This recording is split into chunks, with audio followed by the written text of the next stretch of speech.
Hello everyone, this is Shruti. Welcome to Crack x.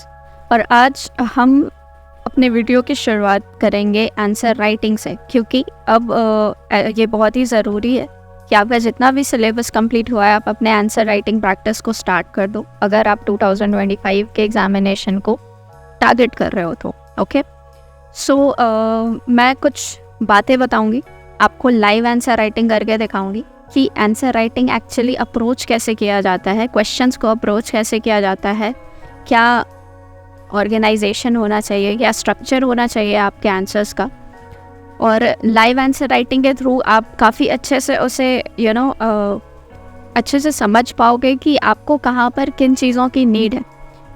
आप मेरी चीज़ों को देखते हुए आप अच्छे से ये कैचअप कर पाओगे कि कहाँ पे कौन सी चीज़ों में कमी है जो आप कर सकते हो, अपने तरफ से कुछ एक्स्ट्रा एफर्ट्स डाल सकते हो। क्या ऐसी चीज़ें हैं जो आप के ज़रिए आपको लगता है आप आप सभी का अपना अपना स्ट्रक्चर होता है आंसर को लिखने का, ऑर्गेनाइज करने का।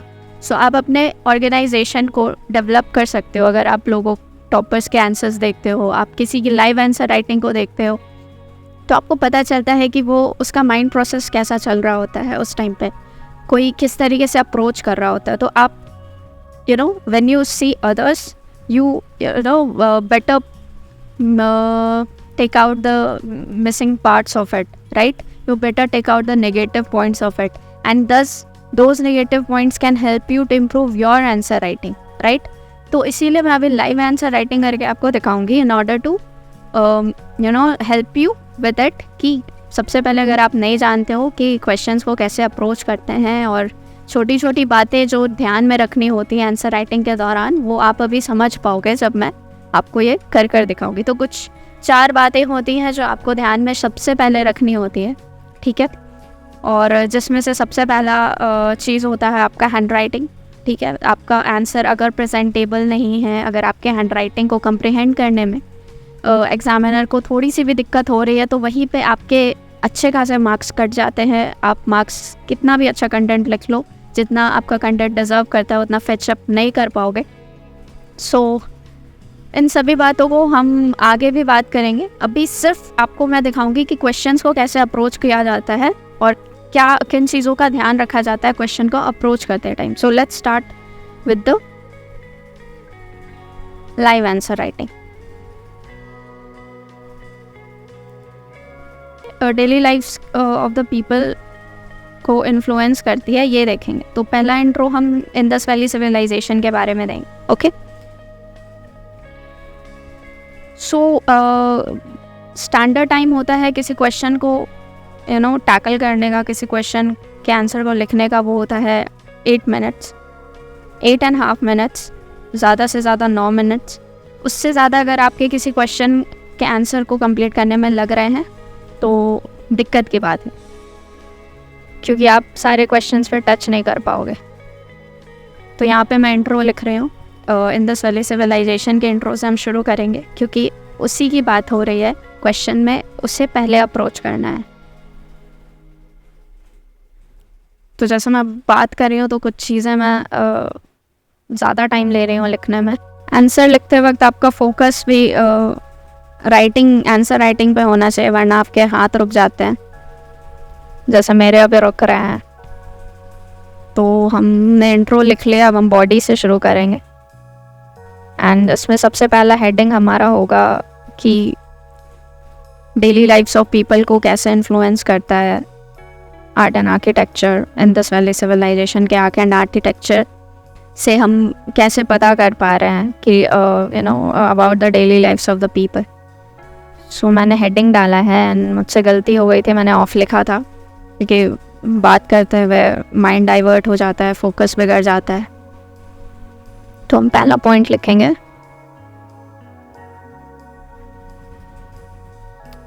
Urban planning. गाइज, आपको वर्ड लिमिट्स का भी ध्यान देना है। सो जितना हो सके आप शॉर्ट लिखने की कोशिश करो। जो भी आप हेडिंग दोगे, सब हेडिंग के नीचे जो भी आप सब हेडिंग्स और पॉइंट्स लिख रहे हो, उसे बस छोटे से सेंटेंस में, जो कि 1-2 मतलब ज़्यादा से ज़्यादा 3 लाइन के अंदर वो सेंटेंस ख़त्म हो जानी चाहिए, अदरवाइज़ आपका वर्ड लिमिट्स क्रॉस हो जाएगा। जैसे मैंने इसे 2 सेंटेंस में ख़त्म कर दिया, मैंने इंट्रो 4 सेंटेंस में ख़त्म किए हैं। बहुत ज़्यादा हुआ तो 5 सेंटेंस तक आप जा सकते हो, उससे ज़्यादा अगर आप जाओगे आपका वर्ड लिमिट पक्का क्रॉस हो जाएगा। हमें पूरा पेज भी भरना होता है, जो 2 पेज मिलते हैं, 10 मार्क का क्वेश्चन है ये। तो अगर आपको लगे कि ड्रेनेज, अगर आपको लगे कि आप के पॉइंट्स थोड़े कम हैं और आप पूरे 2 पेज नहीं भर पाओगे, तो आप थोड़ा गैप्स बढ़ा दो, इससे आपका आंसर भी थोड़ा नीट एंड क्लीन लगेगा एंड आपके पेजेस भी भरे हुए लगेंगे। जैसे मुझे अभी नोटिस हुआ कि मैंने ड्रेनेज में 2 ए लगाए हैं, तो बात करते हुए मेरा फोकस वगैरह एंड मैंने वहाँ पे स्पेलिंग मिस्टेक किया है। सो जहाँ पे आपको लगता है कि एग्जामिनर उतने अच्छे से नहीं देख पाएगा, आगे के पॉइंट्स हैं बिल्डिंग्स, तो जहाँ पे आपको लगता है कि एग्जामिनर उतने अच्छे से ध्यान नहीं दे पाएगा, वहाँ पे आपको बेमतलब का कट करके प्रेजेंटेशन बिगाड़ने की ज़रूरत नहीं है। मैं थोड़ा स्पीड बढ़ा रही हूँ बिकॉज मुझे लग रहा है इस स्पीड से चलूँगी तो मेरे 8 मिनट से ज़्यादा लगने वाला है। बात करते हुए मेरा स्पीड स्लो हो जा रहा है, इससे मुझे यहाँ पे फील हुआ कि एक्सेट्रा लगाने के बाद मुझे पहले स्टोरेज लिखना चाहिए था, उसके बाद रिचुअल बात्स, ताकि मैं रिस्पेक्टिवली लगा सकती एंड में, बट कोई नहीं, वो मेरा फोकस बिगड़ने की वजह से ऐसा हुआ है।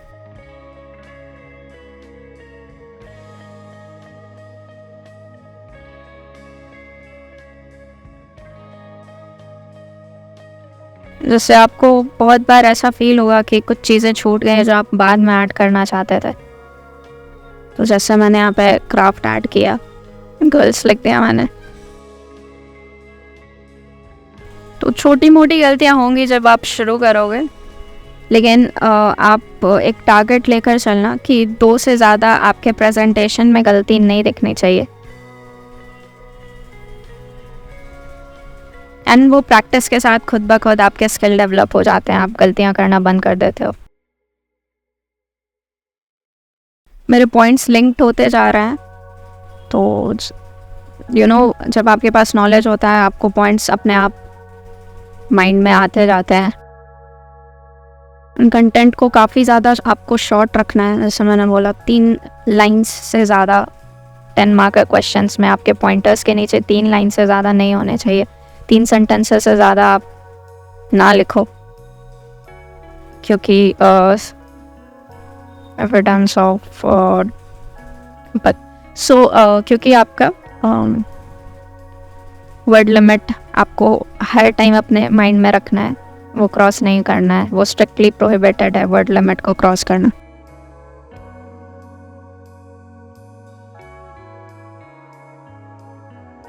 मैं आंसर कंक्लूड करूँगी क्योंकि टाइम भी नहीं है और मेरे पॉइंट्स भी अब लगभग सेटिस्फैक्टरी हो चुके हैं, ऑल्दो ये बस एक डेमो है।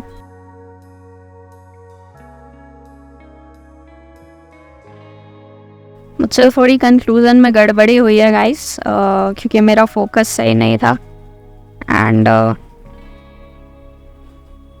मैं इससे अच्छा कंक्लूजन लिख सकती थी।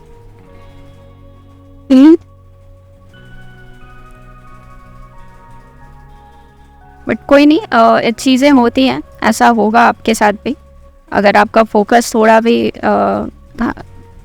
आंसर राइटिंग से निकलेगा तो ऑब्वियसली आपसे गलतियां होंगी। सो आपको 2 चीज़ों 3 चीज़ों 4 चीज़ों की को बिल्कुल माइंड में रखना आंसर राइटिंग लिखते टाइम। वो है आपका प्रेजेंटेशन, आपका स्ट्रक्चर, आपकी हैंड राइटिंग जो कि प्रेजेंटेशन का ही पार्ट है। जैसे मैंने एक और गलती की है कि मैंने आर्कियोलॉजिकल फाइंडिंग्स फिर से लिख दिया, यहाँ पे सही वर्ड होता दी एक्टिविटीज पेपर, तो यहाँ पर सही वर्ड होता ना आर्कियोलॉजिकल फाइंडिंग्स के जगह पर आप लिख सकते थे आर्ट एंड आर्किटेक्चर्स रिमेन्स। सो ठीक है, कंक्लूजन ठीक ठाक रहा हमारा, हमने पॉइंट्स भी अच्छे अच्छे डाले ना। Trade and religious practices, craft मैंने वहाँ पे ऐड किया था एंड शुरू से देखते हैं हम अपने आंसर्स को। तो ये कुछ अप्रोच रहता है आंसर राइटिंग लिखने के टाइम कि आपको इंट्रो थोड़ा शॉर्ट रखना है, और इंट्रो में आप हमेशा जो भी जिस भी टॉपिक से रिलेटेड आपसे क्वेश्चन पूछा गया है उसे एक्सप्लेन करोगे, सबसे पहले उसे डिफाइन करोगे, उसका इंट्रो दोगे, उसके बाद आप हेडिंग डालोगे जो आपसे पूछा हुआ है। कभी कभी क्वेश्चंस 2-3 पार्ट्स में डिवाइडेड होती हैं, ठीक है। यहाँ पे हमें बस एक ही पार्ट में डिवाइडेड था, हमें बस डेली लाइफ्स बताने थे, इन्फ्लुएंस बताने थे, आर्ट एंड आर्किटेक्चर को। So this is it guys, and ये इस तरीके से अप्रोच होता है। आपको अगर पसंद आया हो तो वीडियो को लाइक करिएगा, एंड विल मीट अगेन। तब तक के लिए थैंक यू।